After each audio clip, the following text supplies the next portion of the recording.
माऊली, कसे सगळेजण मजेत का? तर आशा करते सगळे आनंदी असेल. आणि आज आहे वटपौर्णिमा. वटपौर्णिमेच्या सगळ्या यूट्यूब फॅमिलीला खूप खूप शुभेच्छा. तर आजचा दिवस तुम्हाला आनंदाचा आणि आरोग्यदायी जावा अशी मी विठ्ठलाच्या चरणी प्रार्थना करते. आणि बघा आमचा गेटअप असा आहे आज. तर आम्ही सगळ्यांनी हिरव्या पिवळ्या साड्या घातलेल्या आहे आणि आमचं हेअरस्टाईल पण आम्ही करून घेतलेली आहे.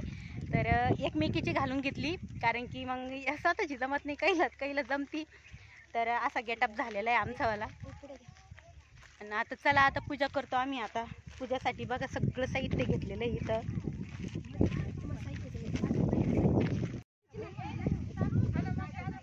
बघा आम्ही सगळ्याजणी आलेलो इथं पूजेसाठी बघा. आणि इथं आमचं छोटंसं जनार्दन स्वामीचं मंदिर आहे. तर या मंदिरामध्ये इथं पूजा करायची चालू आहे आमचं सगळ्यांचं. तर बघा इथं छोटासा वड लावलेला आहे, 3-4 वर्षाचा वड झालेला आहे. आणि इकडं बघा हे मंदिर आहे. हे बघा इतकं उंच मंदिर आहे आणि खूप छान वातावरण आहे. झाडं आहे मस्त फुलांचे, एकदम भारी वातावरण इकडलं. आणि ह्या सगळ्या मैत्रिणी आलेल्या आहे, म्हणजे शेजारी पाजाराच्या. ह्या नंदाचं नातं आहे आमचंवालं आणि आम्ही त्यांच्या भावजाई आहे. इकडे चालली पूजा. तर इथं गर्दी खूप झाली ना, तर थोड्या करून पूजा करू राहिलो.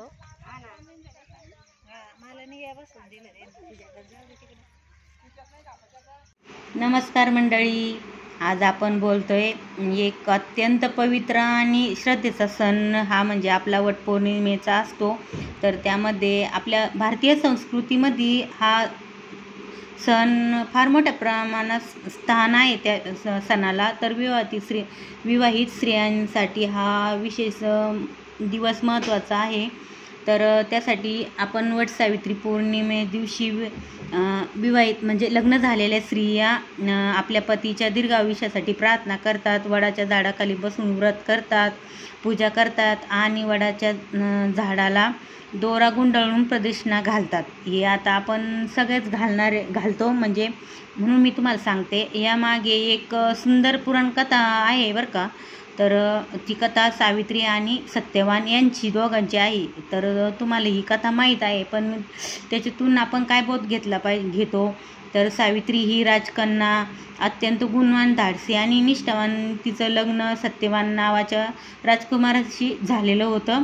तर सत्यवानाच्या आयुष्य काही वर्ष उरलेले होते, तरीही सावित्री निष्ठेने त्याला स्वीकारले. आता हे तर तुम्हाला माहीत आहे. तर एक दिवस सत्यवान जंगलात लाकूड तोडायला जात होते. अचानक बेशुद्ध झाले तिथं. आणि तेव्हा यमराज त्यांचा जीव घेण्यासाठी आले, पण सावित्रीने हार मानली नाही बरं का. यमराजा मागे चालू लागले आणि आपल्या बुद्धी, संयमाने आणि निष्ठेने यमराजाला प्रसन्न केलं. यमराजाने तिला वर मागायला सांगितले. तर तिनं काय वर मागितले असं बरं, तुम्हाला तर माहीत आहे ना. तर सावित्रीने यमराजाकडून शहाणपणाने असे वर मागितले की शेवटी यमराजाला सत्यवानाचा जीव परत करावा लागला. तर म्हणून ती सत्यवानाची आणि सावित्रीची वटपौर्णिमेचा सण साजरा होतो. तर ही कथा आपल्याला शिकवते की श्रद्धा, प्रेम, धैर्य आणि बुद्धी यांच्या द्वारावर माणूस कोणत्याही अडचण पार करू शकतो बरं का. त्यानंतर मग सावित्रीसारखी निष्ठा आणि धैर्य आपल्याला ही आयुष्यात प्रेरणा देतात. वटसावित्रीच्या दिवशी वडाच्या झाडाखाली बसून पूजा केली जाते. वडाच्या झाडाला दीर्घ आयुष्य प्रतीक आहे. यांच्या मुळामुळे ब्रह्मा खोडात विष्णू आणि पानांमध्ये शंकराचा वास असतो असं मानलं जातं बरं का. त्या झाडाचं म्हणजे म्हणून वडाच्या झाडाभोवती प्रदक्षिणा घालून व्रती स्त्रिया पतीच्या आरोग्याची आणि दीर्घ आयुष्याची प्रार्थना करतात. आज धकाधकीच्या जीवनामध्ये सुद्धा आपण सणाचा संदेश फार महत्त्वाचा आहे आपल्याला. हा नात्यांमध्ये प्रेम, विश्वास, समर्पण आणि एकमेकांप्रती जबाबदारी असते नाही का. मग चला, आपण सर्वांनी सावित्रीच्या निष्ठेचा आदर्श डोळ्यासमोर घेऊन आपल्या नात्यांना आणखी मजबूत बनवूया. चला मग. आजची अशी कथा होती आपली ओली. तर मी माझ्या मनाने जेवढं येईन तेवढं मी तुम्हाला, मला जेवढं माहिती आहे तेवढं मी तुमच्यापर्यंत सांगितलं. आणि मग हळदी कुंकाचा कार्यक्रम घेतला पुढं आणि दोरा बांधायला पण सुरुवात करायची होती. तर मग सगळ्याजणी म्हणे एकदा अगरबत्ती लावा, परत हळदी कुंकू लावून घ्या आणि मग आपण दोरा बांधायला उठू. तर मग तर काय सगळ्याच उठणार होत्या. तर मग आपल्या देवाकडं काय मागायचं, जन्मोजन्मी हाच पती मिळू दे. तर सगळ्याजणी उठल्या आणि सगळ्यांचा नंदांसोबत भावजायाचा हशी मजाक झाला. आणि त्यासोबत लगेच आम्ही दोरा बांधायला सुरुवात केली, म्हणजे प्रदक्षिणा मारायला सुरुवात केली. मग प्रदक्षिणा मारता मारता तरी आमचा हसू चालूच होता, पण मी थोडंसं दाबलं आणि मग प्रदक्षिणा मारायला थोड्याच राहिल्या त्या. पण मुली पण म्हणत होत्या आमच्याकडे बघा, आमच्या मुली नेल्या आम्ही ना फोटो काढायला. तर त्या म्हणत होत्या आमच्याकडे बघा फोटो काढतो, तुमचं फोटो काढतो. तर म्हटलं आमचं थांबा, तो आमच्या प्रदक्षिणा मारून झाल्या का मग आमचा एक फोटो घ्या म्हटलं. तेव्हा मग थांबल्या त्या दर्शी. नाहीतर अशा कलकल कलकल करीत होत्या, लगी बसलं की आरडत म्हणते आम्हाला एक फोटो घ्या होता, तुमचा भारी दिसत्या. तर म्हणून मग कुठं आता चालल्या आमच्या प्रदक्षिणा मारायच्या. तर आमचे 7 प्रदक्षिणा पूर्ण होतील.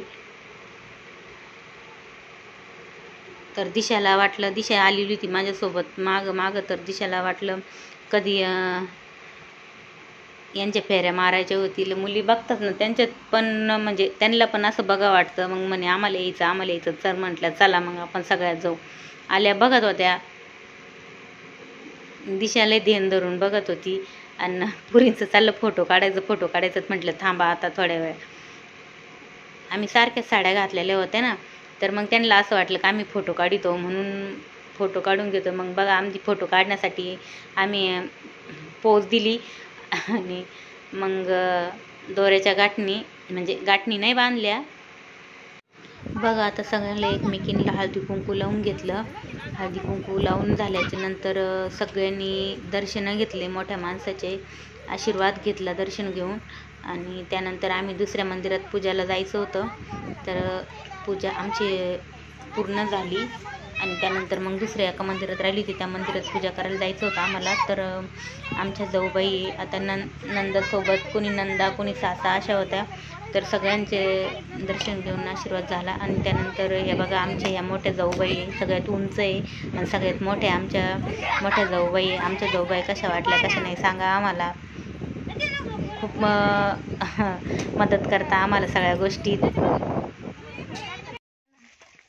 आता आमची पूजा झाली, आता आम्ही चाललो घरी. आणि तिथलं काय एवढा घ्यायला नाही जमला, पूजा ते सगळं. तर आता चाललंय सगळ्याजणी पुढं भारा. बघा दिशाल काय झालं, हे दिशाल रस्त्याला मऊ माती दिसली, माती खेळायला बसली. आता झाली आमची पूजा. आता चला म्हटलं आता फराळ करायचं. तर दिशा आली मागं पळत. तर आमचा वटपौर्णिमेचा व्हिडिओ कसा वाटला कसा नाही आम्हाला नक्की कमेंट करून कळवा. तर असा होता आमच्या खेड्यागावाकडची वटपौर्णिमा. तर आवडली तर लाईक शेअर सबस्क्राईब करा, नाही का. दुर्गा काय हाय बाय. चला मग भेटू पुढल्या नवीन छान अशा व्हिडिओमध्ये.